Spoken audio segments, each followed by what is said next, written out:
folks.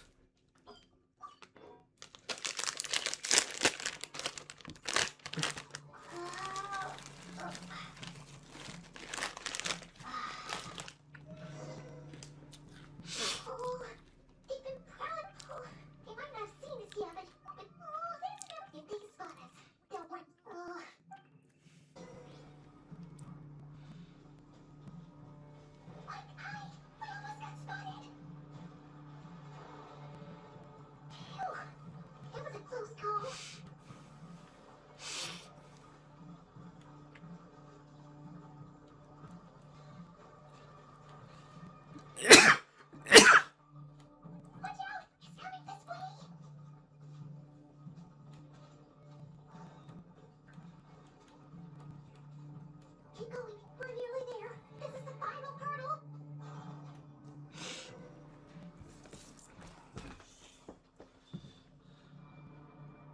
Oh, you're so into these things.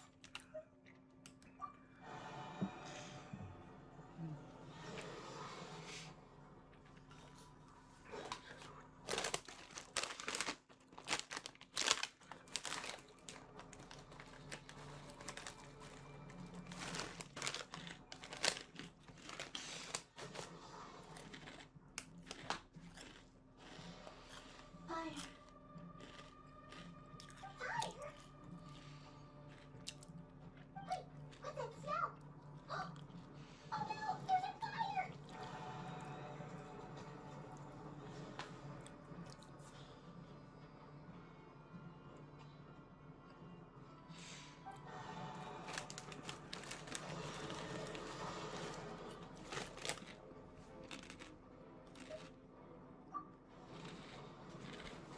Oh.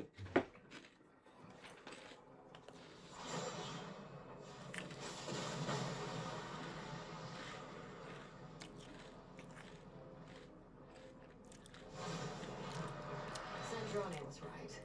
You look weak, Columbina. I love how she's sitting on the The chair. old you would never have let such lowly creatures bar your way. Word has it that you did something for the Tsaritsa, and that's why you've lost most of your power. Freedom comes at a heavy price, doesn't it? It's Arlecchino! You came! Hello again, Columbina. And greetings, guests of the House of the Hawk. It's been a while, Arlecchino.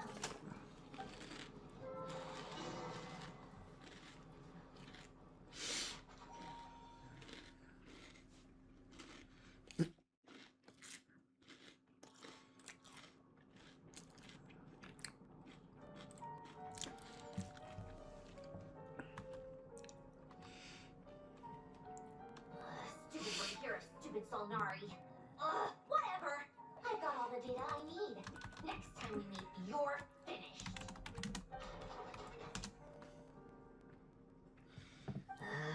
He sure doesn't pull his punches. Excuse me, do you need a hand? You can do me a favor by staying out of my way. Can't you see I'm busy? Isn't that, Wait a minute. I recognize that voice. Hello, Miss Sandrone. Father sent us over to help. How considerate of her. Hey, Renee, get over here and help me fix this. Lenny, you do your thing. Just keep your sister away from my machines. oh, Nearly every machine that Catgirl touches ends up going haywire. Go put her on cleaning duty or something.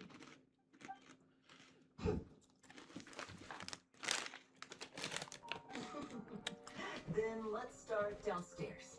Fremine, we'll leave this place to you. You've got it. Wait a second. Pretty sure there's still some tea in the cupboard. If you want some, you'll have to make it yourselves.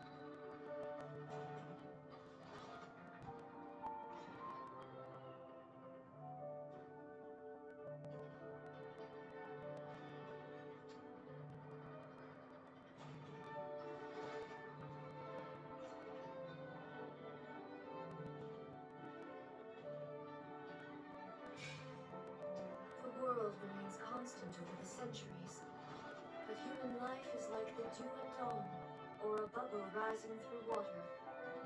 Transitory.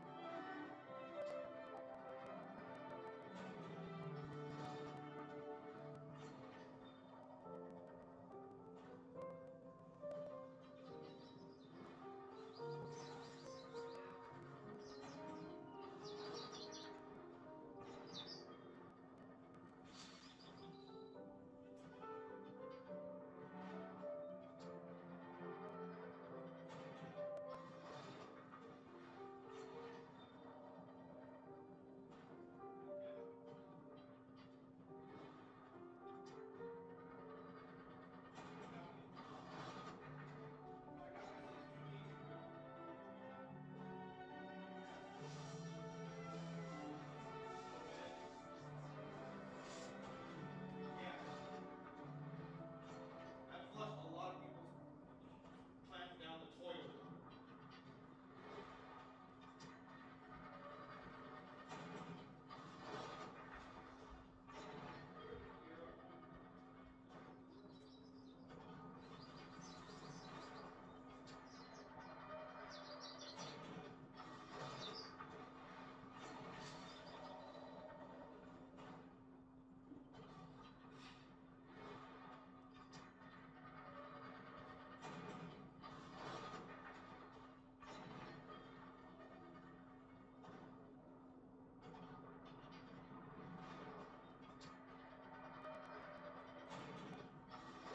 All the world holds dear is but a backdrop of constant motion.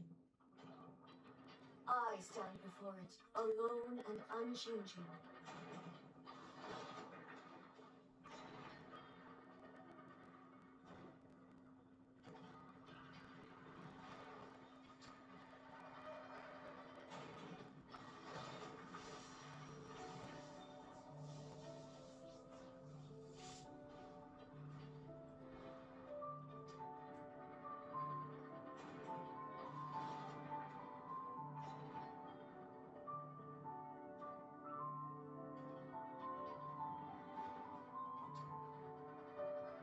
The world remains constant over the centuries, but human life is like the dew at dawn, or a bubble rising through water. Transitory.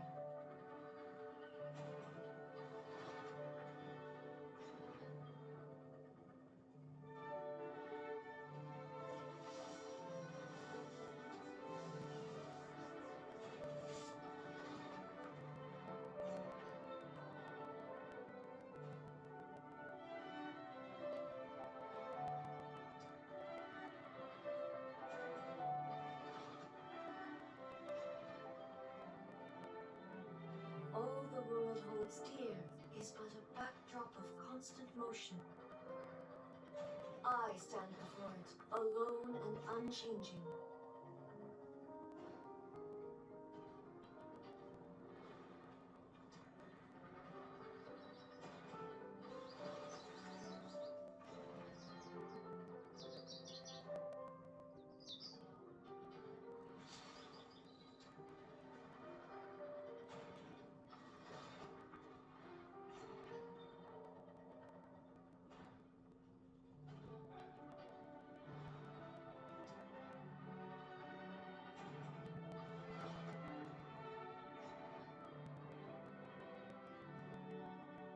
The world remains constant over the centuries, but human life is like the dew at dawn, or a bubble rising through water.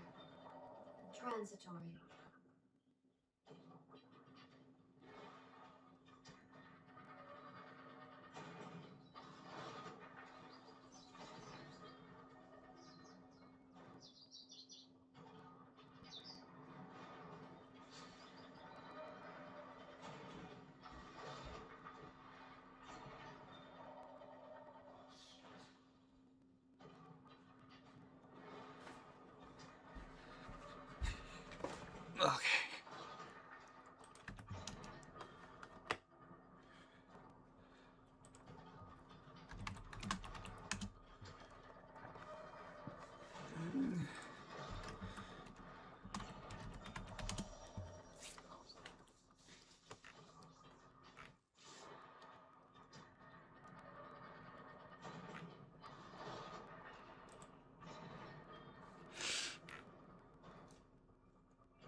relief to see you all made it back in one piece.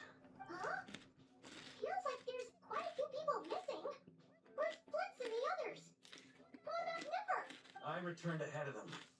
Flint is helping Ino and Anefa to set up the decoys and buy some time. As for Miss Nefer... Boss is still wrapping things up on her end.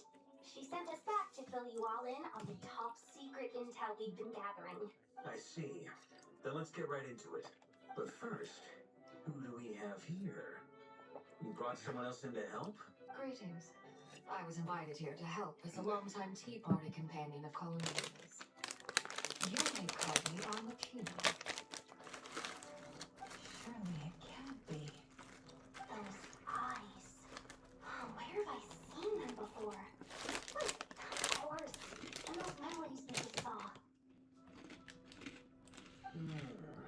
The only Arlecchino I know is the fourth of the Fatui Harbingers. So either you share a pretty uncommon name, or you're more than just a Tea Party buddy. You are well informed, Grandmaster. A man from Mondstadt, living all the way out here in Nodcry, and yet the people and affairs of Snezhnaya seem to hold a special place in your heart. Oh, the feeling's mutual. Sounds like you know all about who I am, too. A Fatui Harbinger. The atmosphere in here just got really tense. Guess we can't just start trusting Fatui Harbingers, even at a time like this. I must admit, though, I'm a little curious. Seeing as the moon goddess no longer belongs to the Fatui, what makes you so willing to put your neck on the line here? Nor does Nodcry belong to Mondstadt, Mr. Varka. Yet still, you're fighting for it all the same. Things don't always have to have a tangible payoff. Sometimes, stopping things from spiraling out of control is a higher priority than chasing the spoils of victory. Of course, I can't say there's nothing in it for me at all. But that's between Columbina and myself.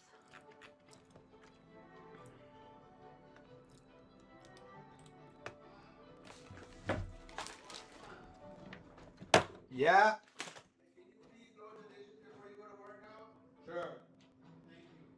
Okay. And I may call you on my way home, so you're not gonna leave till 5, right? Yeah. I may call you then, get some chai, okay? Okay. Thank you. Bye. Put this cheese back in whenever you're done with it. Okay. Okay, Brenda? Okay. Bye, I love you. I'll see ya.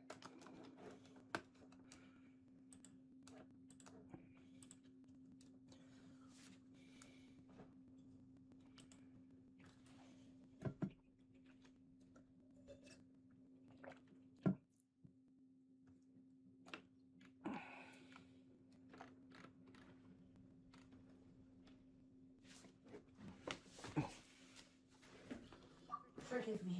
I don't mean to doubt you. It's just that the Fatui really have been the source of many of our troubles. We have our own way of doing things here in Nodcry. But ever since they arrived, the Fatui have treated us with nothing but hostility. I know there's been a lot of bad blood between us in the past. I've done my utmost to avoid friction whenever I could. But sometimes fundamental conflicts of interest simply can't be settled amicably. That's why I'm here solely in a personal capacity. This has nothing to do with the Fatui. As a gesture of good faith, I'll be frank. I can help Columbina track down the iridescent moon's marrow, which will help her restore more of her power. Anyway, what else is on the agenda? Let's begin.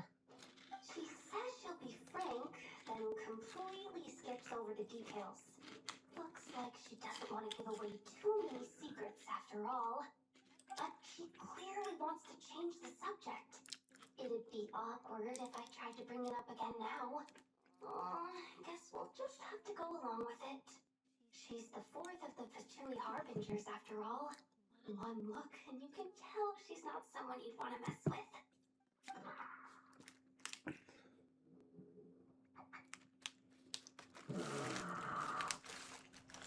Well, since Miss Arlecchino sounds confident in her ability to handle that, we'll proceed to the next topic. Yehuda. Time to share that top secret intel. Alright, listen up everyone. First, we now know that Rerir was originally a Conrian secret agent whose primary mission was to hunt down and assassinate the so-called Dregs of the Crimson Moon. The Dregs of the Crimson Moon. In the memories, there was a lot of talk about the Crimson Moon and Eclipse, and a whole bunch of other stuff from the time of Conria. Bye. To my knowledge, those were the names of two different Conrian dynasties. Long, long ago, it is said that the people of Conria worshipped the Crimson Moon, drawing a mysterious power from its reflection. But one day, a coup saw the Crimson Moon eclipsed, hence the name of the new dynasty that replaced it, and how it became the new emblem of Conria. Still, long after the Crimson Moon dynasty had fallen, the last ruler of the Eclipse dynasty, the Vinster King, still coveted the secrets it left behind. So, he sent the Reir of Solnari to secretly hunt down the Crimson Moon's few remaining followers. In those days, Rerir showed no signs of madness. In fact, he was as normal as any other person. Oh, and he had a fiancé, or at least a would-be fiancé, called Felindis. What's the matter?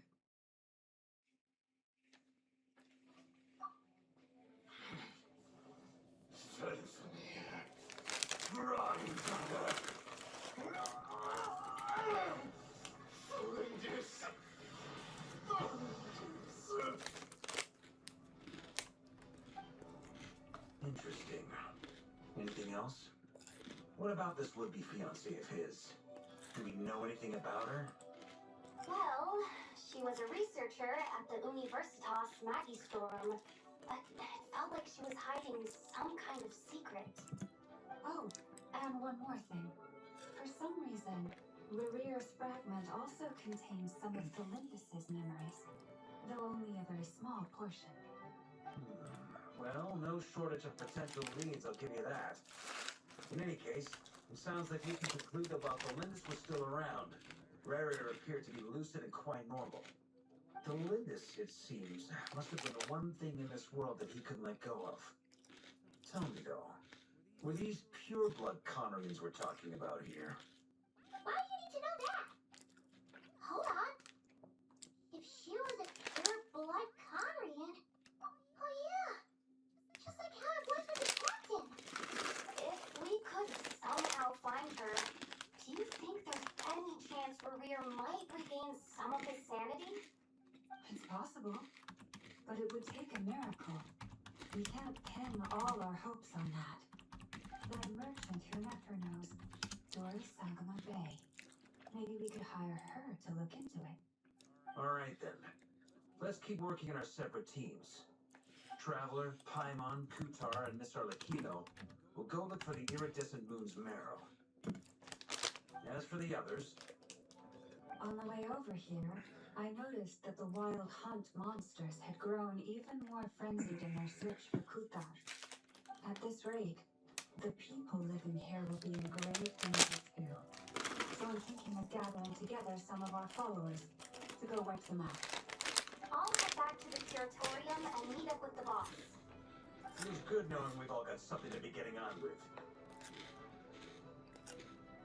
Given that the Wild Hunt has been a lot more active lately, the Lightkeepers have likely begun their own operations too. If that is the case, someone will need to pass the news on to Flint's. I'll hold the fort for now, then discuss our next move with Flint's, Ino, and Anefa when they get back. Alright then. Well, the clock's ticking. If that's everything, we'll be on our way. We better get moving too. We'll try to buy you as much time as we can. Relax. Just do your thing. Now, I decided to call in some backups since things are getting so hairy. Our reinforcements should be here any minute now. Stay safe, everyone. Dismissed.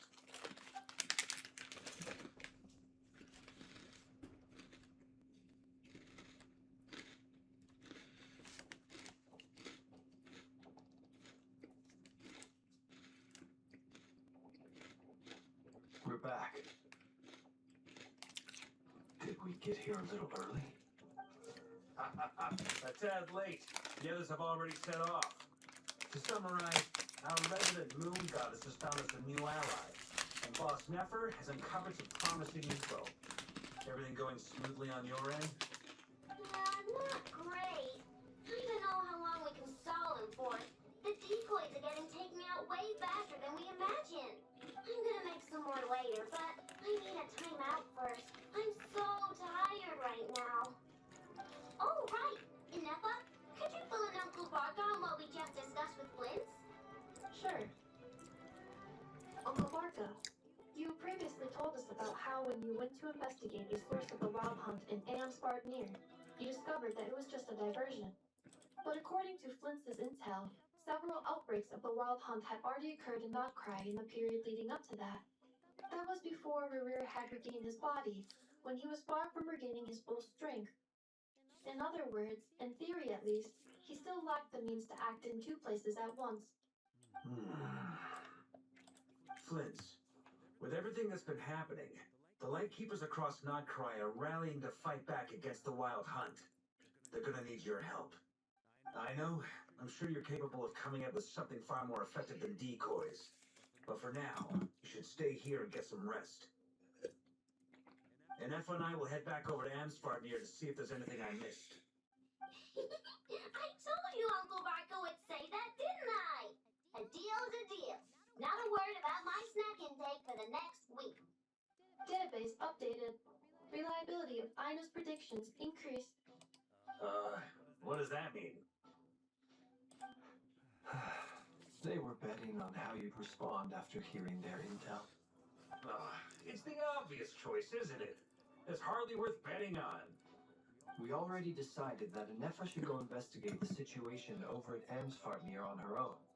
We might as well stay here and keep watch. Someone needs to hang back and oversee our strategy meetings. And besides, you still haven't fully recovered from ambushing Rerir. So I've ended up with the easiest assignment. Well, I appreciate it, everyone. See you when you get back.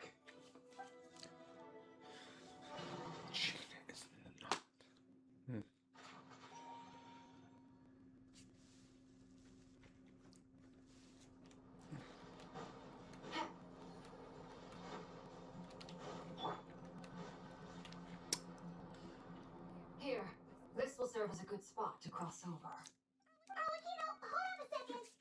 Since you brought us all this way, would you mind telling us what you got planned? We still haven't got the slightest idea what's going on here. And if even Calavina doesn't know where the iridescent moon barrel is, how do you? Simple. Because I am an inheritor of the royal bloodline of the Crimson Moon. And one of the last surviving embers of the Two Worlds Flames. That explains everything. Serious? Is it you're a descendant of that Crimson Moon dynasty we were just talking about? The one from ancient Caria? Your surprise is understandable. I was also taken aback when I first learned of it. But the more I thought about it, the more I realized the signs had been there all along. When I was young, I discovered I could wield a very special kind of fire. It coursed like blood through my veins and smoldered away inside my nerves.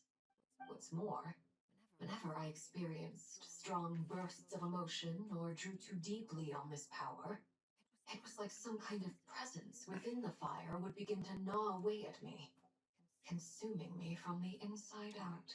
Exactly. That is why my hands are like this too.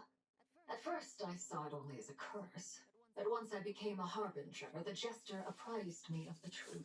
Together with my own investigations over the past few years, there are several things that I have gradually come to understand. For instance, take the so-called Crimson Moon. In truth, it is nothing more than the shattered remnants of the Oh. fused with the abyss to prolong its lifespan. Since this blood flame was bestowed upon me by the Crimson Moon, it is a fusion of the iridescent moon's former power and the corruption of the abyss. You all understand the nature of the abyss well enough. I draw upon its power, and in return, it hungers for my soul. This strange blackness is the mark of corruption it has left behind. If I recall correctly, you once told me that if the corruption ever made it to your heart, you'd become a completely different person. Yes, and that's the reason I'm always careful not to push my power too far. It's essentially a never-ending tug of war. Whew. Sounds intense. Anyway, the rest of my story can wait. Is there anything else about the Crimson Moon or the Iridescent Moon that you are unclear about? Paimon has a question. So, the crimson moon that the Karians used to worship was actually the iridescent moon, right? Which was one of the three moon sisters. Does that mean that the Karians were to the crimson moon as the frost moon scions are to the frost moon? So much of that history has been lost. We have no way of knowing exactly what they were like. But I would suspect that the Conrians weren't as devout in their moon worship as it might appear. The iridescent moon's remains simply served as their link to the abyss. Later on, perhaps someone discovered a way to make direct contact with the abyss. Or maybe there was some kind of ideological divide. Either way, a dissenting faction staged a coup and drove out the royal heirs of the Crimson Moon dynasty. Still, even with the dark sun looming high overhead, the Crimson Moon's glow never truly faded. If you want living proof, it's standing right before you. The first time we met, I sensed something familiar in your presence. When I looked at you, I felt I could see that mysterious red moon. So they both have a connection to the moon. In your flames, I saw its broken image, surrounded by a strange black aura. Well, I appreciate that you kept it to yourself.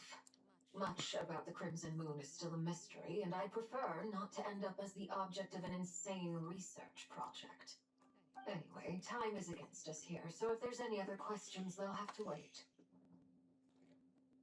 I just want to make sure I've got one thing straight. In her letter, Sandrone mentioned that since you are unable to contain the iridescent moon's marrow yourself, you intend to leave it in my custody, correct? That's right. For now, it's the only way I can pay you back for your help. The iridescent moon is already part of who you are. So with its marrow in your possession, you'll be even more powerful than before. Oh. Deal? Then let's get started.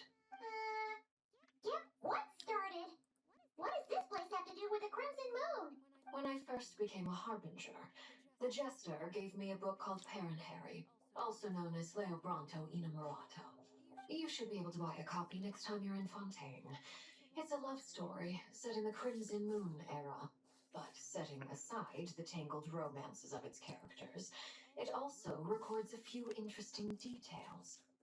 In the Crimson Moon era, or so the story goes, there was an orphanage that received children from beyond the bounds of this world and subjected them to a peculiar induction ceremony.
Crimson Moon sages looked beyond this world for beings with powers that surpassed the gods. But fearing they might lose control, they subjected these children to a process of refinement. Oh. They made these children crawl up a fireplace and kept asking them, "Have you died? Did you see it?" Until they finally admitted to having died and seen a crimson moon. That's terrible. The adults embraced the children who passed the ritual, telling them, "Within the fireplace, you have traversed the flames between two worlds. Here and now, you are born anew." That's The sick. book leaves much unsaid, but I suspect that this was their way of branding the children they had enrolled, leaving an indelible mark upon them so that they would forever live in the Crimson Moon's light. That explains why I can't sense the Crimson Moon's marrow in this world. It makes sense that it would be sealed in a special space that can only be accessed temporarily through some kind of ritual. But why here? There's no fireplace here! Do you see a chimney anywhere? Oh, are we supposed to build it ourselves? Okay, fine. I'll go find some bricks. That won't be necessary. The fireplace is purely symbolic. The key to the ritual is crossing the flames between two worlds. In other words, the flames that burn within me. Those burned away by such flames leave behind a kind of ghostly afterimage in the world. In the days of Conria, people believed they could be used to bridge the gap between the two worlds of life and death. In short, I can open a passage to that space for you. That's the easy part. The catch is I'll need to stay on this side to keep the passage open. So I won't be able to come with you. Once you're inside, you'll have to find your own way.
Very well.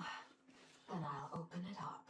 Traveler, spare me a little more moonlight if you would. I may need it.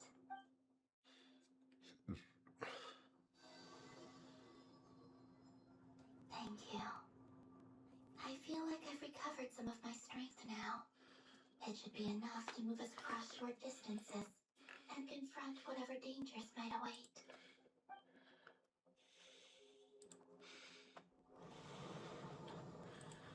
Mist hues of ages past, great mother of the present, crimson-clad sovereign Well, that's of ominous. two realms, by fire severed, by fire renewed. I offer myself now and beseech your descent.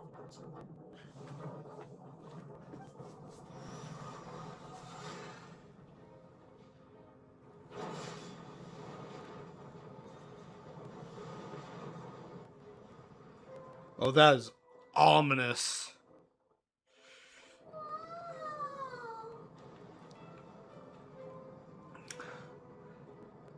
One word of advice as you're crossing over. No matter what voices you hear, do not answer. I sense a sinister gloom inside, but also the familiar light of the moon. I feel that I'm about to meet an old friend who has changed beyond all recognition. All right, let's go. Oh, this sounds like a disaster waiting to happen.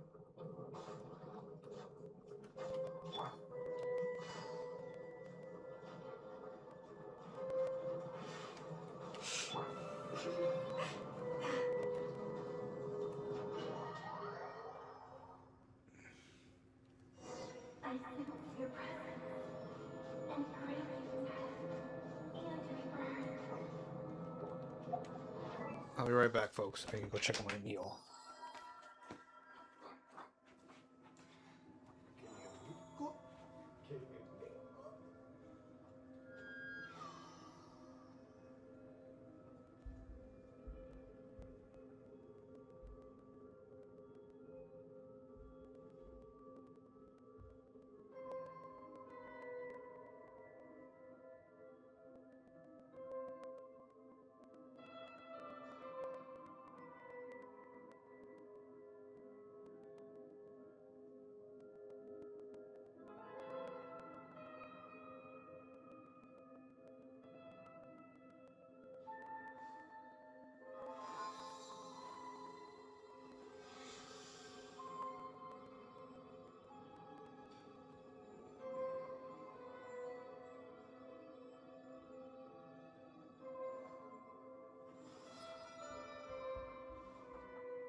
Body, seized by the abyss, and hung up aloft like mummified remains. Iridescent moon.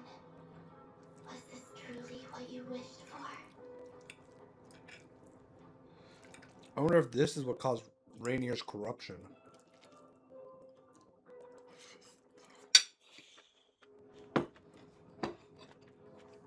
Careful! There's something smoky about this place. Feels like something is lurking in the fog. But I'm right behind you. Whatever you do, don't run up without her.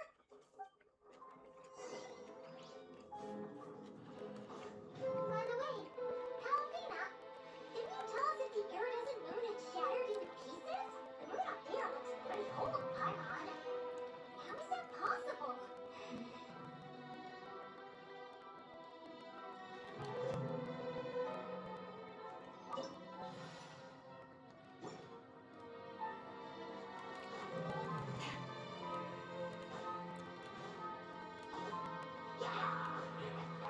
You probably lost ground.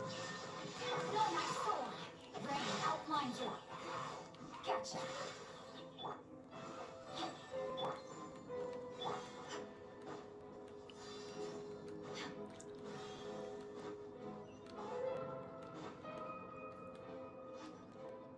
Just like I thought.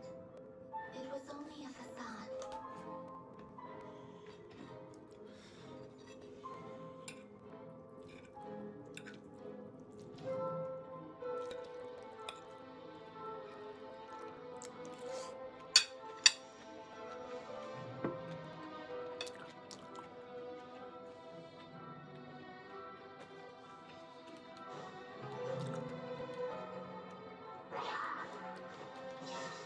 Witness the power. Here comes the cash. Receive my blessing. Rise of thrust and lightning. Fly to oblivion. There is no escape.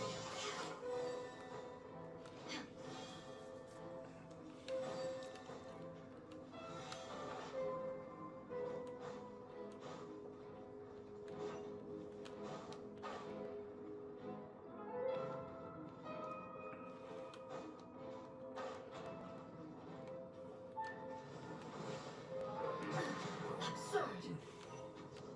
Shine down. No, my soul. Things are about to get down. Ring cutter. Rush of the moon. Illusion shattered.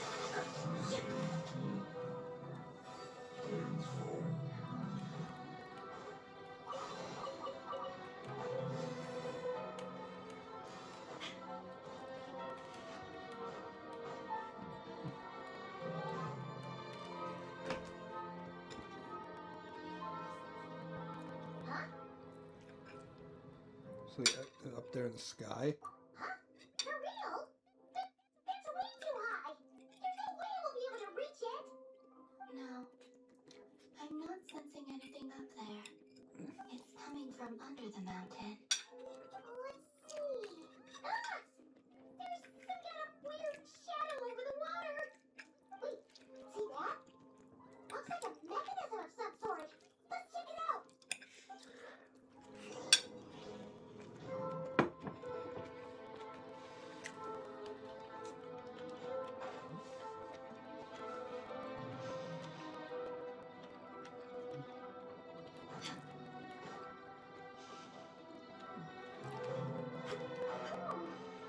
Looks like a device from the time of Kalia. People once came here to study the technology made, and they left it behind. Oh, if we can activate it, we might find some clues.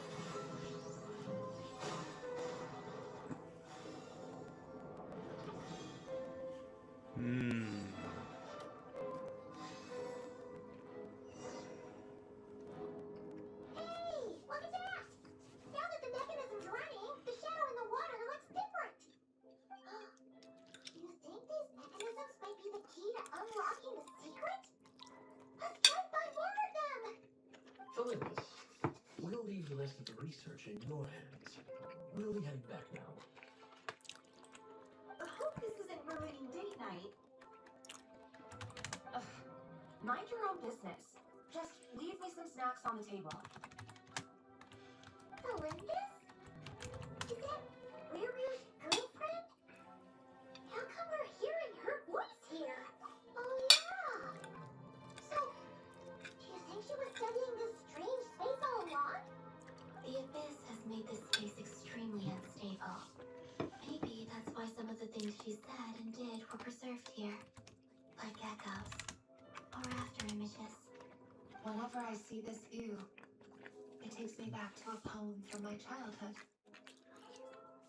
Waning moon, oh lifeless damsel, weeping on the mountain crest, mourning still in wistful tone, her fragile soul now laid to rest.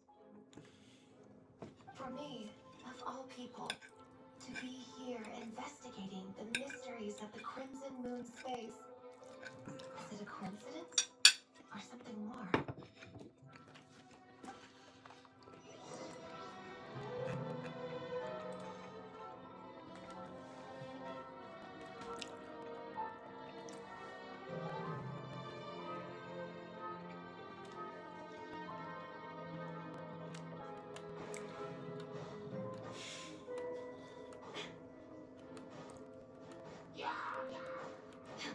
There is no escape. Receive my quietly now.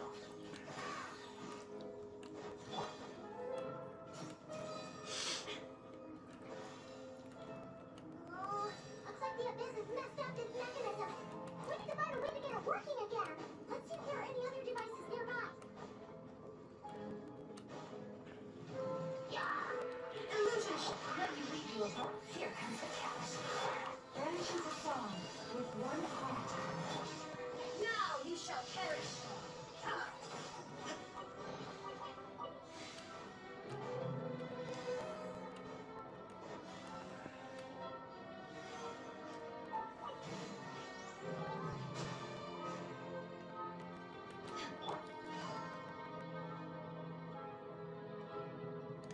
Take it easy.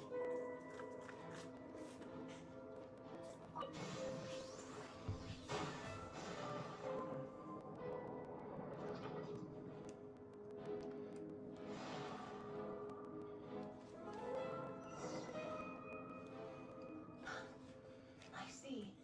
So the moon marrow, or rather the power of the three moons, is the key to unlocking. Hmm? If it really does exist, then maybe this madness can finally be put to an end.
With the Abyss inhibitors in place, I should be able to access the chamber with the moon marrow.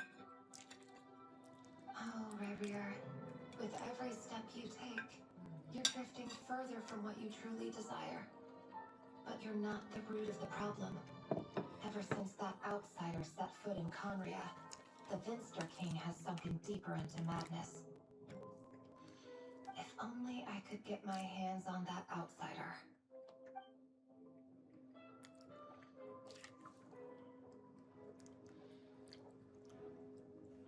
Hey look! The moon's reflection is back to normal!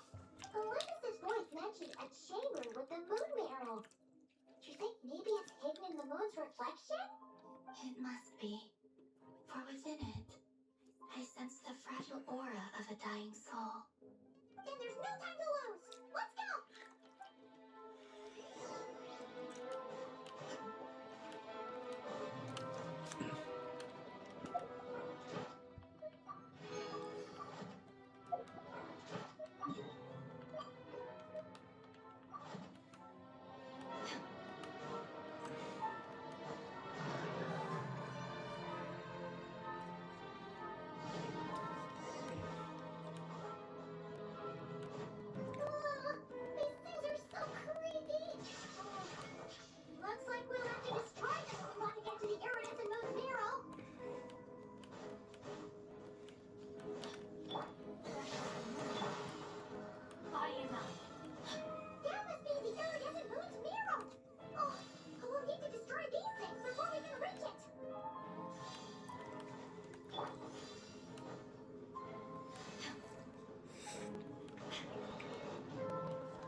down! Right outlines your face. Huh? These are not to get to. Ring cutter. Forest, protect us.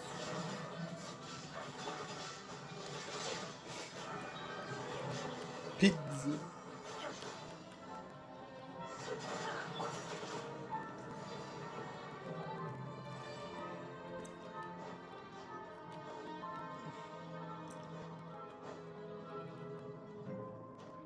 Body and mind.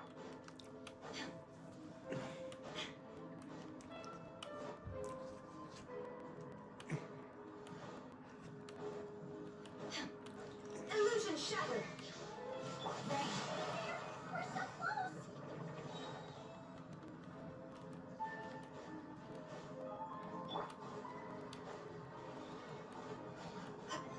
Shine down.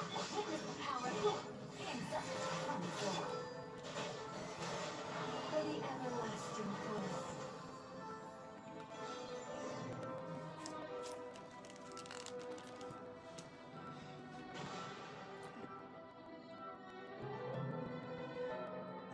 You're gonna need to cleanse it. I finally did it! The iridescent moon's marrow. Still burning away like an undying flame. Yet now contaminated by the abyss. If we can purify the abyssal power within, Called it. we should be able to obtain its untainted essence.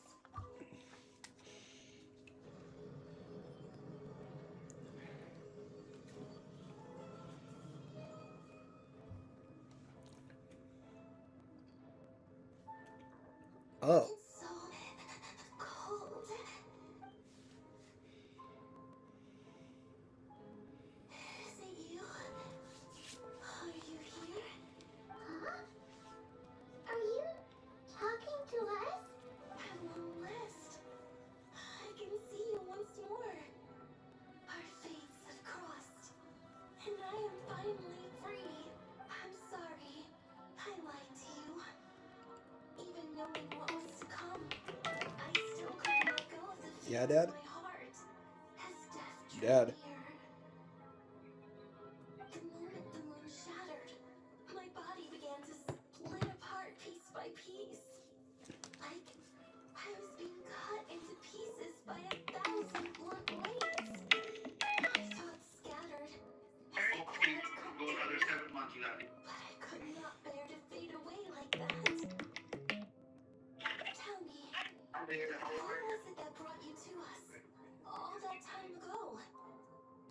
If only I had possessed your courage, then I might have been spared this torment more painful than death. You look so puzzled. That's how I felt too when I first saw you. But trust me when I say that everything happens for a reason. Farewell. I bow. What was that all about? Was that the goddess of the iridescent moon? It sounded like she was speaking to a long-lost friend. None of us have ever met her before. Perhaps. She took me for the goddess of the frost moon she once knew. For a fading soul like hers, our auras must be too similar to tell apart. And anyway, you've got the iridescent moon's marrow now. That should help you regain your strength, right? Alright. Time to leave this place and get back up without Okino. Let's go!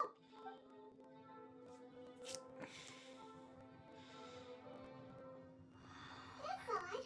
This place looks different than when we came in. Waning moon. Huh? Oh, lifeless damsel.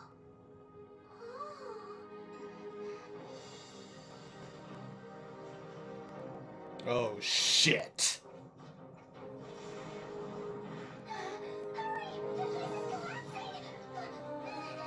That was the only thing that was keeping this place together. It wants to trap us here. Who's it? The abyss? Now we've taken the moon marrow. All that's left here is the dark will. It will show us no mercy.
to pay. The Abyss wanted to trap you inside, and I defied its will by bringing you out. No. I have paid the price, albeit a small one, and it cannot be undone. My hands have already fused with the Abyss. Purification would simply destroy whatever's left of them. But surely... Oh, we're so sorry, Arlecchino. How much you believe you'd make a sacrifice like this for us? As much as I'd like to call it a favor, the truth is I was simply holding up my end of the deal. Well, Columbina. Yes, you did your part. And as promised, I will leave the iridescent moon's marrow in your care. From this day forth, may the two worlds' flames burn ever more brightly.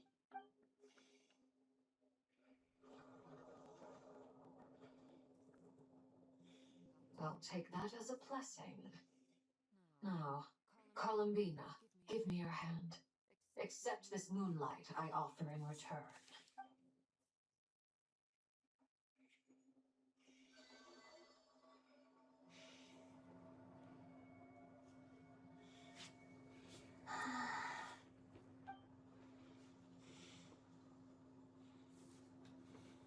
Feeling stronger? Hey, Columbina, are you okay? I'm fine. Our powers are a little at odds, that's all. By the Frost Moon's authority alone, wielding the power of the other moons was always going to be a stretch. Still, I think it's fair to say that your strength has returned, at least to the level it was at as Third Harbinger. It's still not enough. There's no way I can hope to challenge Rayrear like this. Just one more ray of moonlight, if you would. It's okay. I can take it.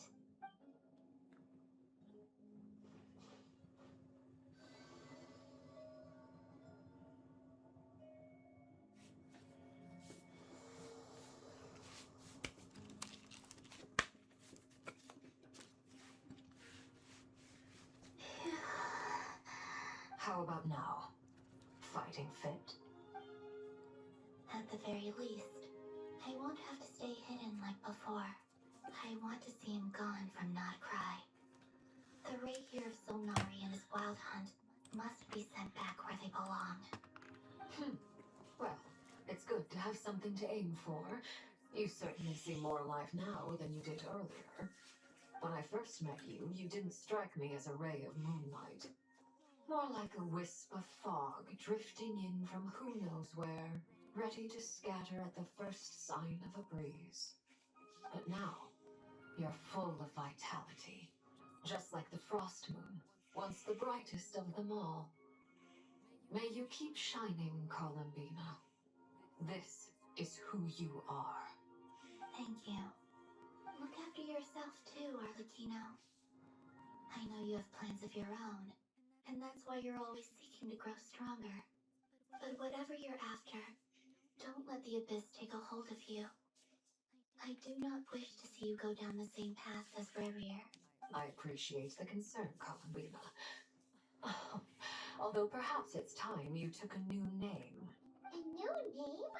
Kutar, the Moon Maiden, Columbina. They're nothing more than code names. They describe who she is and the roles she's played, but they're not her real name.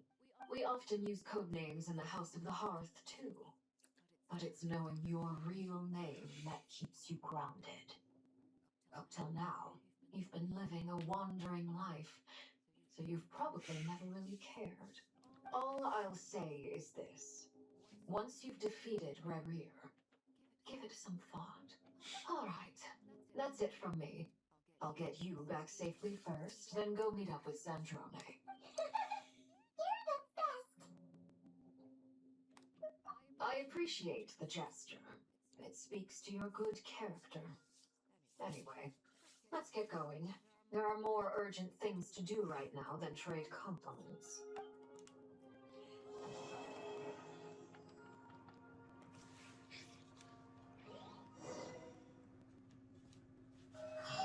It was a close call, but we got the iridescent moon's marrow,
Do you think the others are making good progress?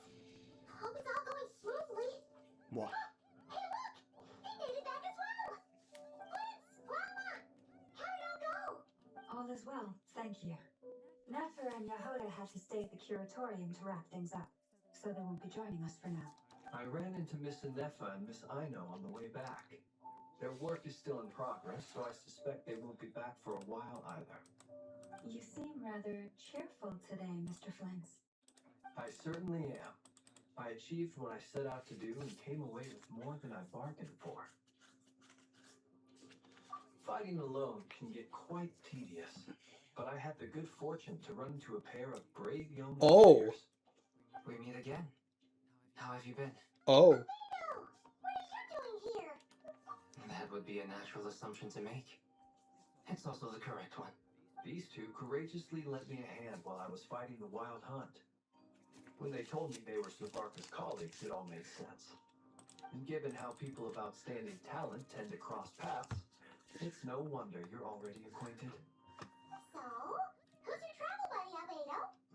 Why don't you come and introduce yourself?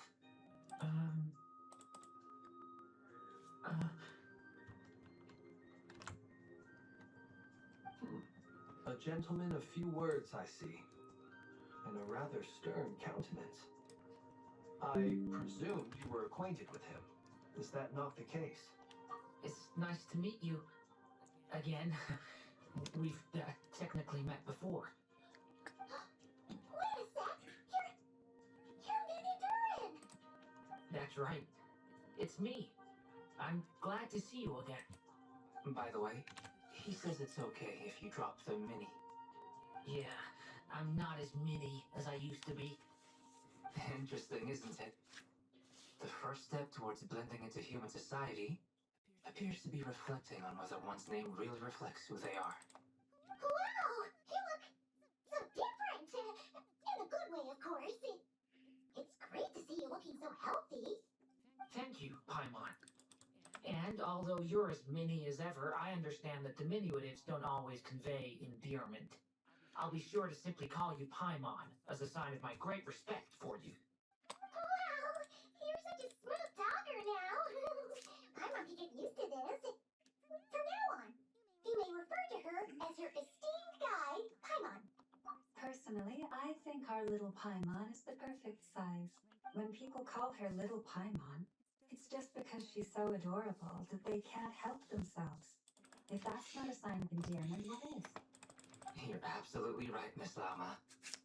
My brother still has a long road ahead of him when it comes to understanding human relationships. Anyway, speaking of long journeys, didn't Columbina leave with you? How come she isn't back yet? She's been catching up with old friends. Wouldn't be surprised if she stopped for a cup of tea or a 10 on the way back. Uh-oh. People are talking about me. Hope it's nothing negative. Judging from your expressions, I'm guessing it all went well? It's getting crowded here. I'll go grab some chairs. No need. This is a job for an alchemist. I'll whip some up momentarily.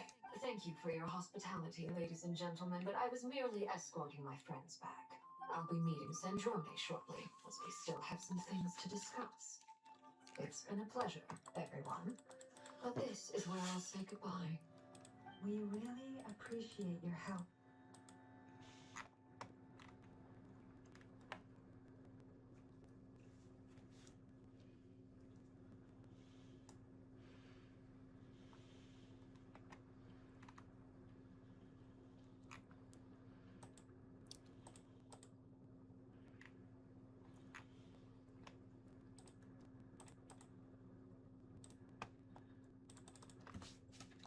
Oh, come on. Spare the formalities. I'm just glad I could help out some true friends. I understand. Well, bye for now, Jalapeno. Oh, this place is hopping. It's probably a good thing one of us left. Otherwise, we might not fit all these people in. Are you saying we're about to run out of chairs? As a matter of fact, I am. Come on in and see for yourself. What the hell's going on now?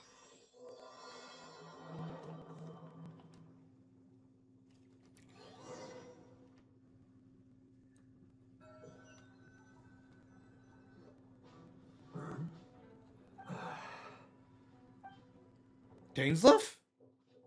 How did he get here? I overheard your little chit-chat outside, by the way. With Miss Columbina's colleague gone, we should be back to the original crew plus the other colleagues I brought in. Though, it looks like we have another new face. Someone else managed to rope in a colleague, too? Frankly, you and Paimon are the only people I know here. This here is Dainsleif, colleague of Japan's greatest guide, Paimon, and greatest adventurer, the Traveler. Well, not exactly colleagues, more sort of friends. When someone else jumps in to do the announcing, you know you're speaking to someone important. Let's hear what he has to say. Note to self. Once Paimon knows your name, the rest of the world will soon follow. When he comes looking for us, it's usually something important. Paimon's guessing you've heard about the Wild Hunt then. From the looks of it, you're about to hold a meeting. If I were to say that the Wild Hunt is our mutual enemy, would that earn me a seat at the table? As the saying goes, the enemy of my enemy is my friend. Mr. Dainsleif, there's a seat with your name on it. Though, I can't promise the same for everyone else. Hey, Albedo, think you can rustle up a couple more chairs? After all this time apart, Grandmaster Varka's first order is to rustle up a couple more chairs. Is he being sarcastic? Hey, he's your brother. Why are you asking us? I've still got a lot to learn about the nuances of human conversation. Trying to decipher Albedo's way of speaking has been like jumping in at the deep end. Oh, good point. Paimon gets you now. Don't sweat it. There are people who go their whole lives without getting... What? I wonder what's taking Nefer so long. Perhaps you should go and check in with her. If anyone can hurry her along. I hope something might not be right. I just got back from the curatorium. Besides, aren't you curious to see what's taking her so long? Miss Nefer doesn't strike me as the type to share secrets. And since gathering intel is her specialty, I'm guessing she'd prefer to keep her methods confidential. Under such circumstances, would it not be tactless for me to impose? Oh, but it's fine for me to impose. What can I say? You have an unrivaled ability to garner people's affection. Oh, this is just like politeness. Besides, you have far more in common with her than... I don't know if this is they're fighting with each other All right then. or they're just flirting. I don't know. Impressive. She barely fought back at all. I admire your powers of persuasion, my friend. As I'm sure Miss Lauma will realize soon enough, the trick in life is to always pitch in with other people's responsibilities so that you can be selective with your own. Another trick is to simply hide in the background. Spoken like a true sage. Anyway, looks like we've got some time to kill before the meeting. Let's take a little breather, folks. And feel free to chat amongst yourselves. We'll get down to business once the other two arrive.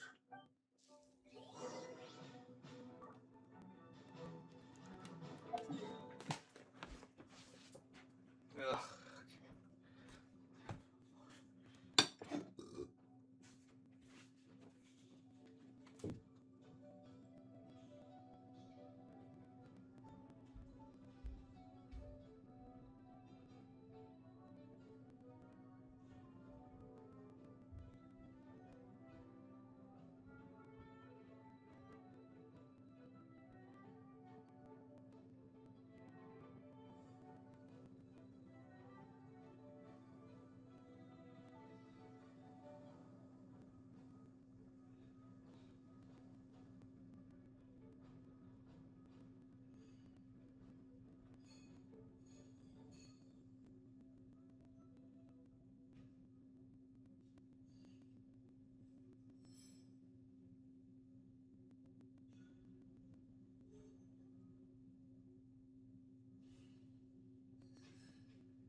are both awfully quiet. Why don't I start us off with an icebreaker? Much obliged. Have either of you ever had your portrait painted? If not, I'd be glad to help. That sounds like a lovely idea. You know how to paint then? I dabble occasionally. He's an excellent painter. Tables, chairs, people, dragons, you name it. He'll paint it for you. I'm flattered. If I ever get the chance, I'd like to give it a try myself. I'll bear that in mind. Anyway, how about you, Durin? What sort of portrait would you prefer? Oh, I'd be fine with anything. Whatever style feels best to you. Very well. Then I'll play it by ear. You can replicate any style I want. I can try. If you show me a sample, I'll do my best to match it. Thank you. In that case, I'll dig up some reference material for you.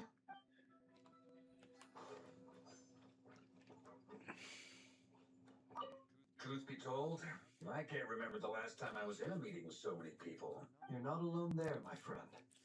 The Lightkeepers also struggle to bring everyone together for a serious discussion. I don't doubt that. I've only ever met two Ratniki, one being you, and the other being that young guy, Itlua. Ilua's a good apple. I'll give him that. He's kind, honest, and regularly delivers supplies to my lighthouse. A true Ratnik to the core. So you're what? A fake Ratnik? That's what it sounds like you're saying. But I get the feeling that's not quite what you meant. Come on, why the awkward silence? Sorry. I'm not even gonna bother trying to hide it. You've known all along, haven't you, my friend? Now that was an awkward silence.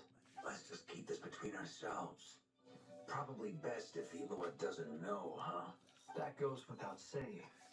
Gotta be careful what you share with youngsters, after all. Anyone else in the know? Let me guess. The Traveler and Paimon? It's dangerous being too sharp for one's own good, you know. Then, in the name of the Animo Archon Barbados himself, I swear, your secret's safe with me. When we went for drinks, you said that you and Barbados were practically best buds. In the light of that claim, do you really expect me to take your oath seriously? Of course. Just as long as you don't go spreading around the fact that I'm close with Barbados, all right? Fair enough, then. Nothing like a bit of mutual leverage to seal the bonds of friendship.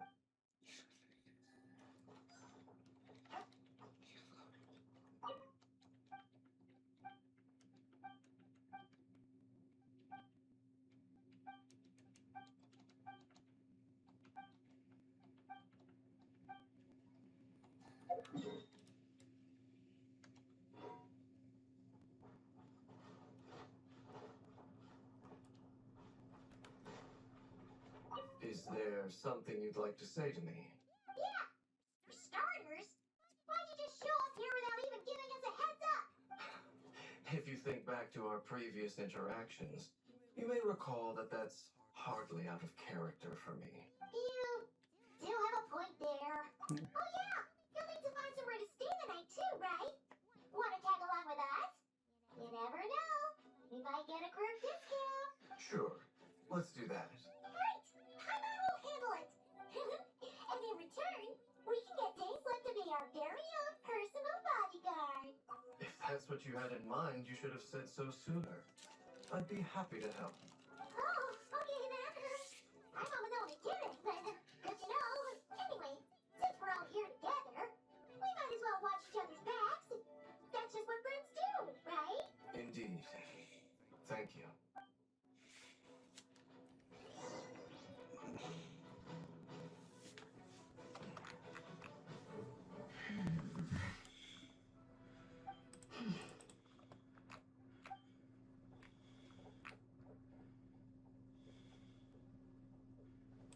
Ah, Miss Nefer, you made it after all. But what about Yehoda? I'm here to give you an update on how things are going on our end. Once this is over, I'll be heading straight back to continue my work.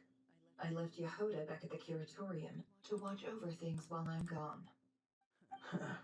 So much for just this once.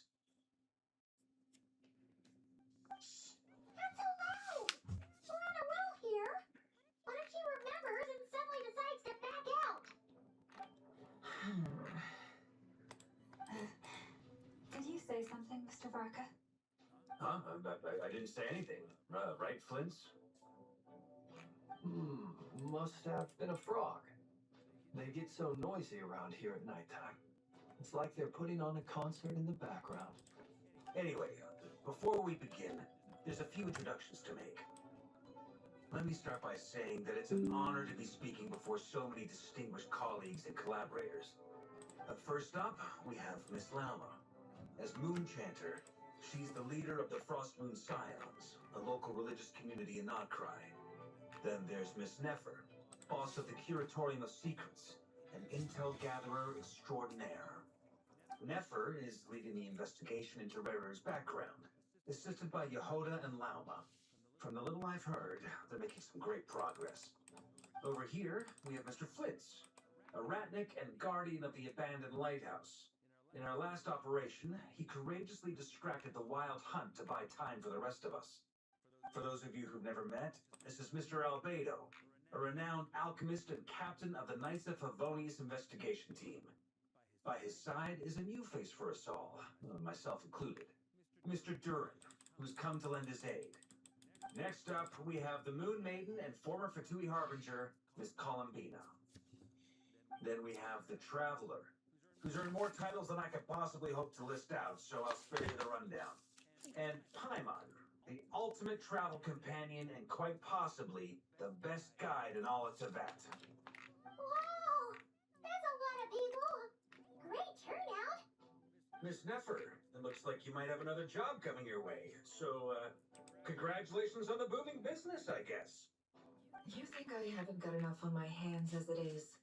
Who's looking for me now? That would be me, Miss Nefer. I have a commission for you. And you are? Who I am doesn't matter right now. What does matter is that I'd like you to gather more intelligence about the Recher of Solnari. Well, it's not as if we never take on anonymous commissions. But in your case, I'll have to decline. I'm gonna take a wild guess and say your job's probably more hassle than it's worth. Something about you seems like bad news. It's my eyes, isn't it? Conrian, I assume. And what's with the mask? Are you trying to hide your identity? In any case, the fact that you're even still alive raises an awful lot of questions for me. My name is Dainsleif. And yes, I am from Cambria. As I'm sure you're aware, the Recher of Solnari's real name is Rerir. He was once an acquaintance of mine. Really? Then you must have been quite an influential figure yourself. You flatter me, but none of that matters anymore. My point was simply to clarify why I have asked Miss Nefer to investigate Rerir's background. So you're both from Cambria, and it sounds like you used to be friends. What am I missing here? Surely you already know how he became one of the Five Sinners. I'll tell you everything I know.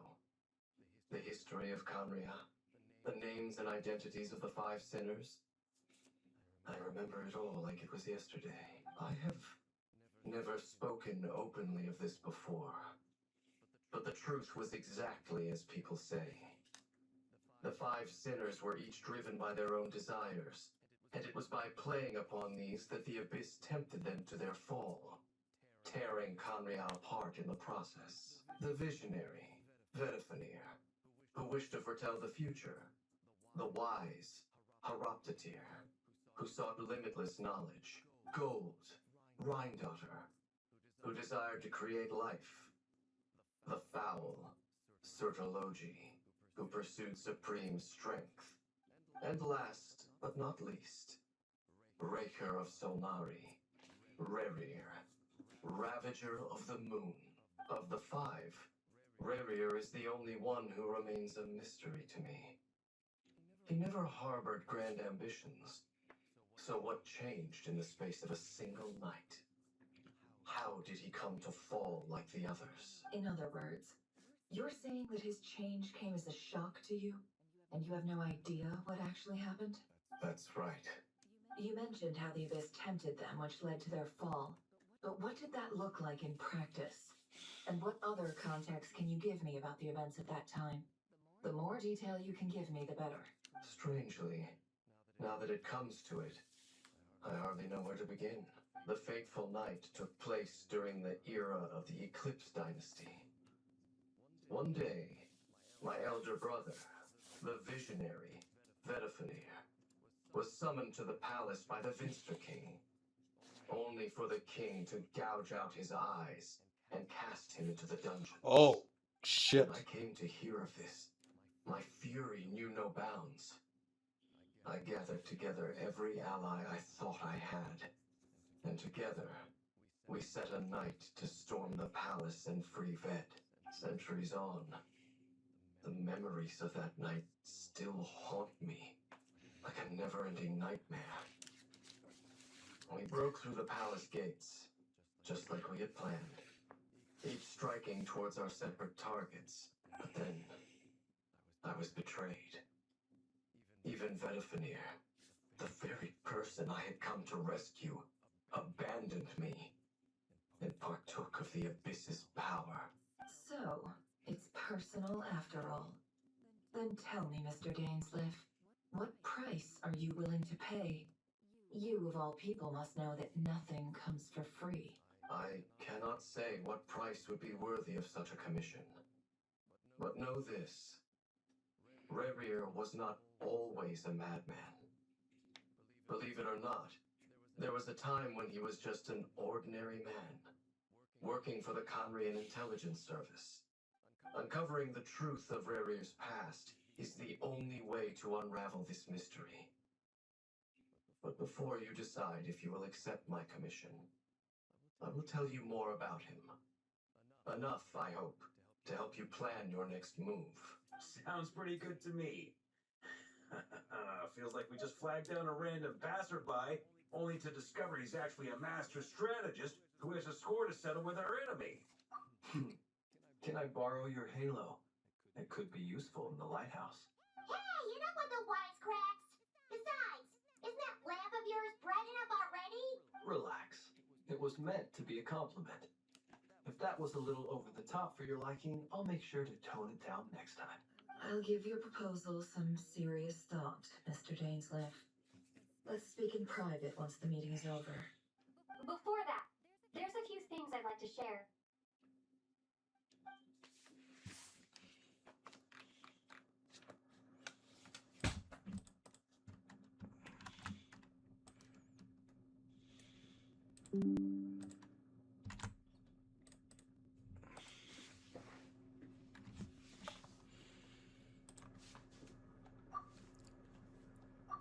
Now that we've united the hearts of the three moons, your power should be greatly enhanced.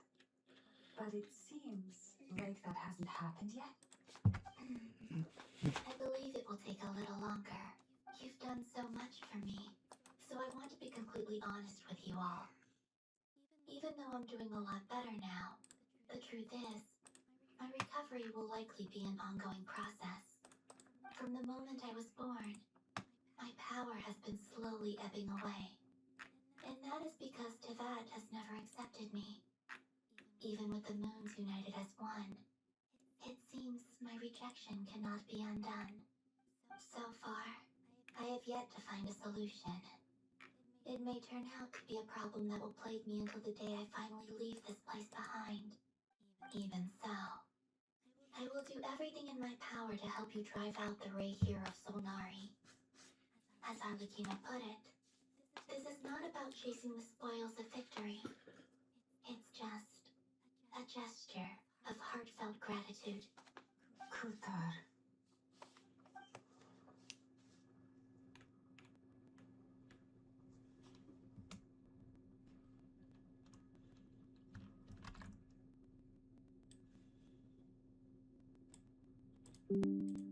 Defeating the Ray here of Solnari will be no easy task.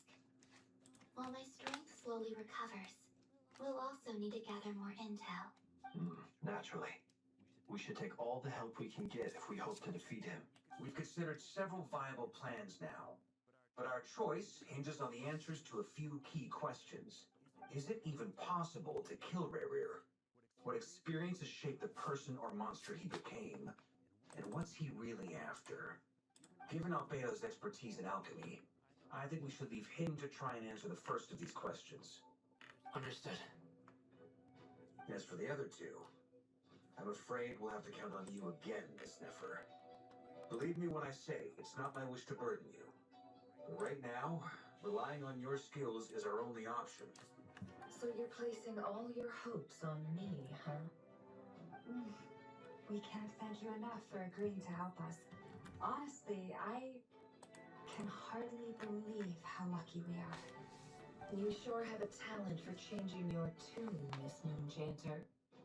Timid like Yehoda one moment, then Flintz's insincere flattery the next. Ladies, please. I must object to your portrayal of me. That's all. Feel free to keep bickering. Just pretend I'm not here. I almost don't want to leave this room. I'm curious to see how this plays out. I have faith in you, Miss Nefer. Something tells me you'll stand by us until the very end. Oh? And what makes you so sure of that? What if I suddenly decide that my compensation is insufficient? This isn't about the money. I can sense that you've got a deep-seated distaste for Rerir. And knowing you, that alone is motive enough.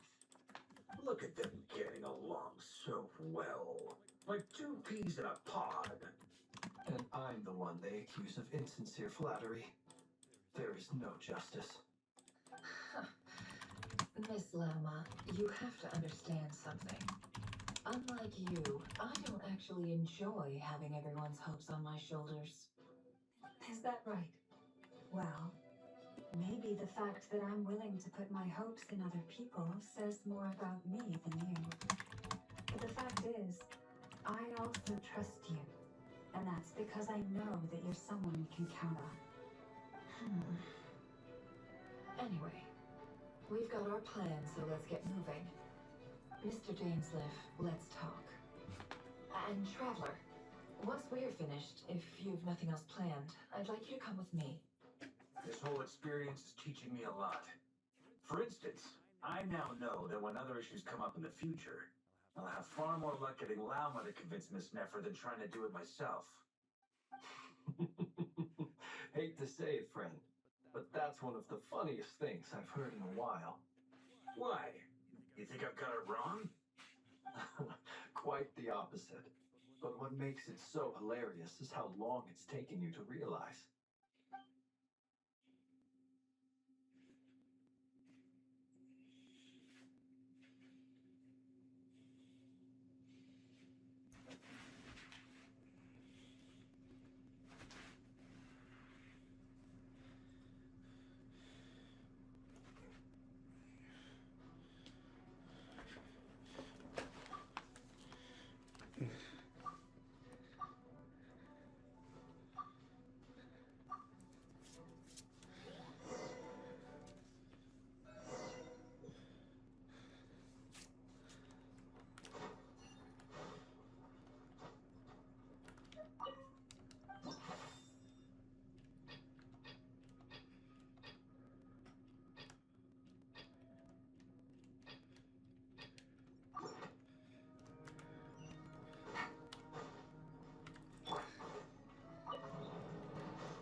Thank you for waiting.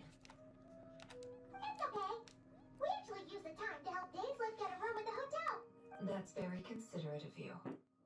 Now, I trust you share my curiosity about Rerir's past, and you seem fairly familiar with Mr. Dainsliff already.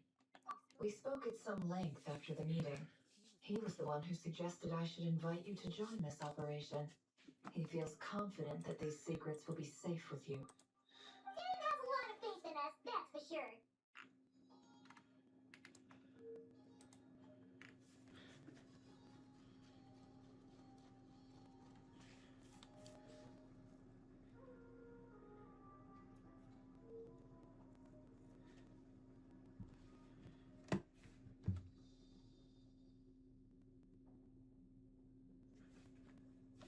Likewise.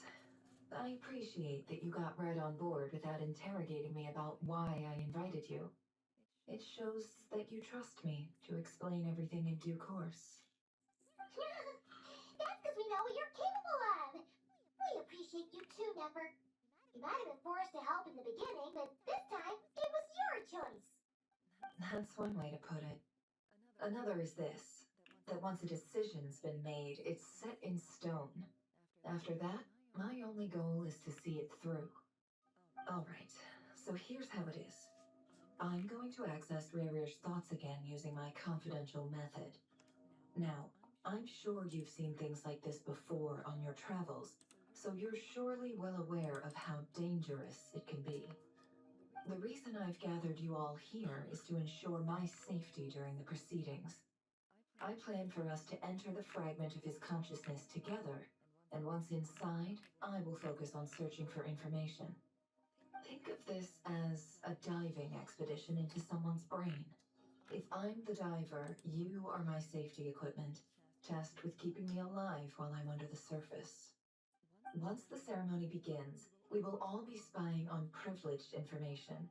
But in the interests of safety, you must remain absolutely silent at all times. We will discuss our observations after the ceremony has concluded. Lastly, any individuals of a weaker constitution are advised not to partake in the ceremony. In any case, Paimon has her own job to do, which requires staying in the room but not joining the ceremony.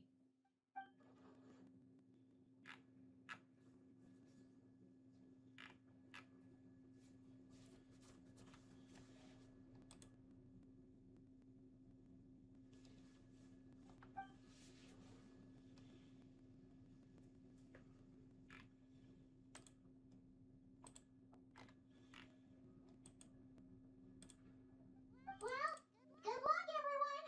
Sounds like all Paimon can do is cross her fingers and root for you guys. There's a little more to it than that. I was being serious when I said you have a job to do. While the rest of us are inside Rare's mind, it's imperative that we have a team member on the outside. In the event that something goes wrong, you will be our first responder. I don't anticipate any issues, but the extra level of safety will be greatly appreciated. I second that. This is a dangerous operation here, and you're our whole rescue team. That's pretty much the most important job in the crew. So, Paimon's like the lifeguard? Yeah, that makes sense. Alright, got it. Good. Please, take a seat. We'll get started momentarily.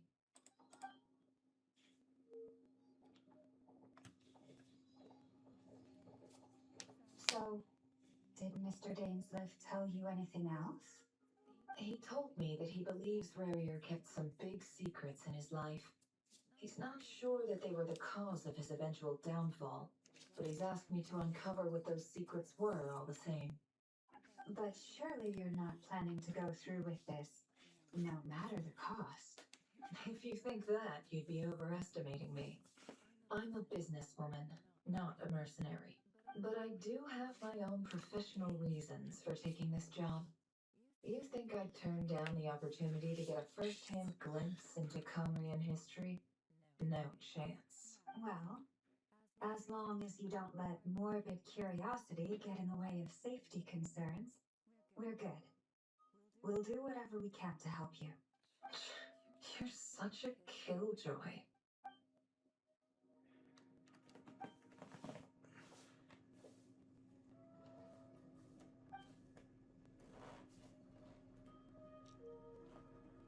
All right, I'm good to go. All set over here, too. Promise, Paimon, you'll be extra careful. All right. Let your whole body relax. We're about to begin. Close your eyes.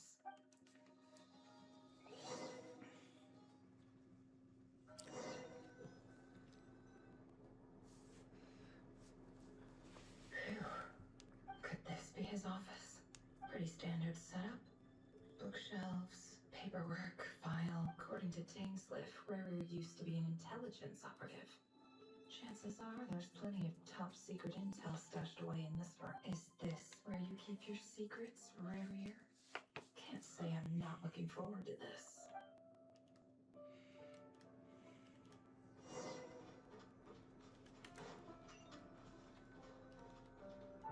He looks even gloomier than last time. I wonder what's changed. He looks even gloomier.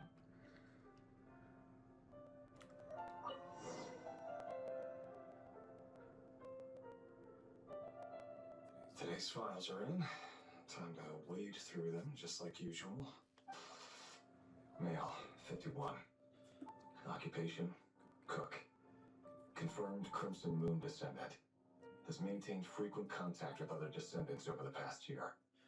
Poses a threat to the dynasty. Neutralized. This one should be archived under purged targets.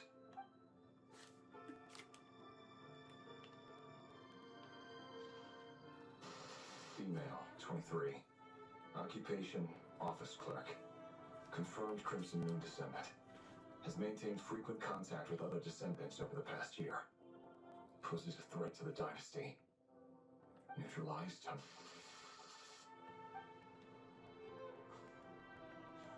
Another one for purged targets. Sounds like she was that other man's daughter. Never mind. What's it got to do with me?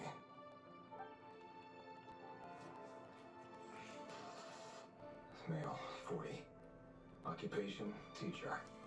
Confirmed Crimson Moon descendant. Has been observed making contact with other descendants during the past year. Poses a threat to the dynasty. Neutralized. Just another nobody for the archive. Come to think of it, I remember surveilling this man. A case like his never would have been considered a priority in the past. Huh. He barely even interacted with other Crimson Moon descendants.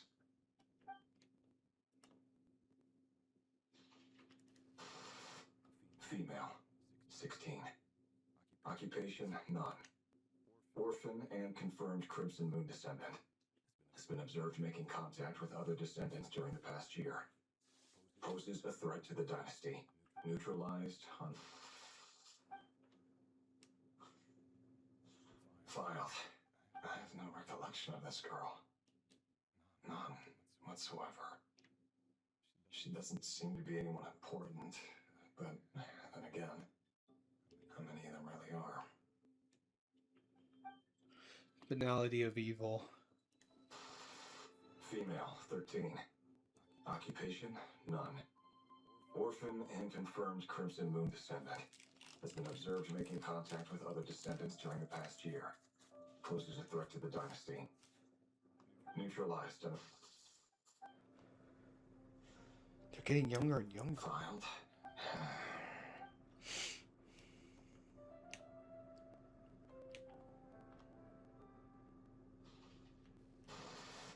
Male, 11.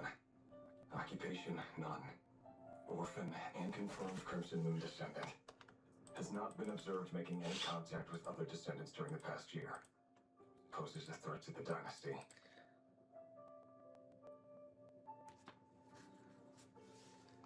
Neutralized.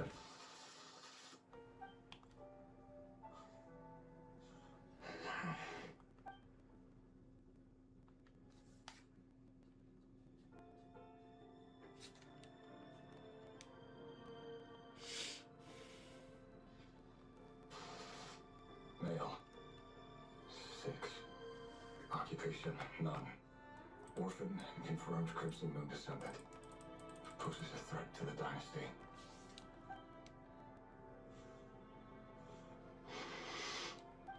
It's funny, isn't it? Your job is becoming both harder and easier at the same time, depending on how you look at it. Sooner or later, the Crimson Moon descendants will be completely wiped out.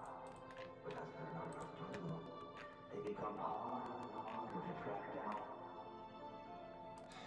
That's not how it is. Fortunately, however, most of the able-bodied adults have already been taken care of. The remaining weaklings will be increasingly easy to deal with.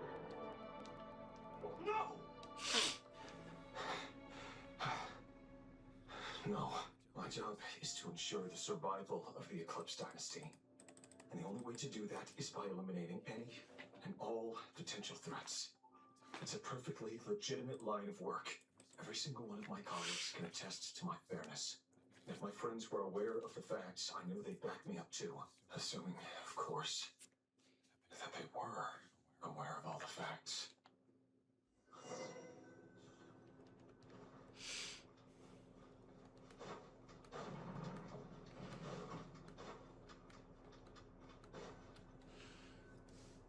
Mr. Verfilnir, it's been quite some time since we last met.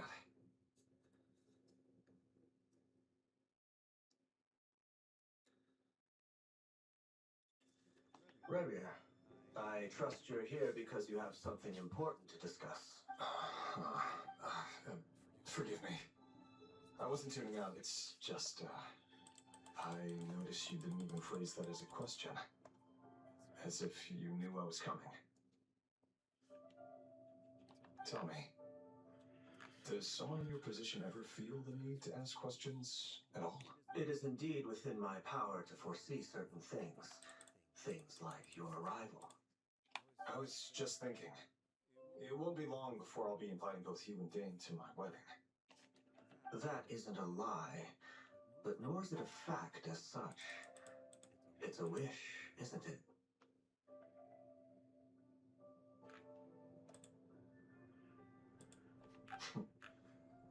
No fooling the prophet, is there?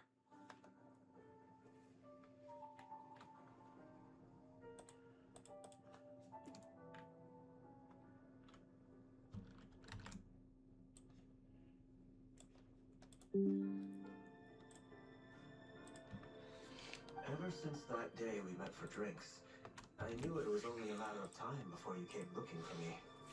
Does it feel good? Knowing how the future will unfold. I'm afraid the notions of good and bad fail to capture the complexity of what such a power entails. Once you've seen what will come to pass, it can be all too easy to succumb to fear and melancholy. Unless, of course, you learn to abandon these feelings.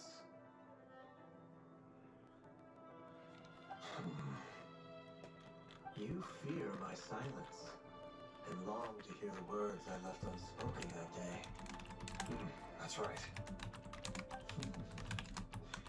You must have noticed my reluctance to broach the subject. And the reason is simple. Because the truth could never have lived up to your hopes. For both our sakes, such words are better left unsaid. The burden of prophecy was never meant for your shoulders. So who exactly do you deem worthy to hear your prophecies? None but our exalted king? Or rather, our king as he once was. You're closer to his majesty than I am. You must know better than anyone how much he's changed. You say that as though it is to my benefit. Yet precisely because of that, I dare not speak rashly. A king can turn out to be the most virtuous of rulers, or a tyrant, more terrible than the most vicious of dragons. You are so wise and far-sighted, yet still you would have me live in fear of the unknown? You make a fair point. Especially given my silence alone was all it took to send you spiraling downwards. Very well then. Let me offer you some advice. And I say this not as a prophet or a visionary, but simply as the brother of your friend. For many reasons, there is very little chance of your marriage ending in happiness. If happiness is what you seek, you should find another fiancé.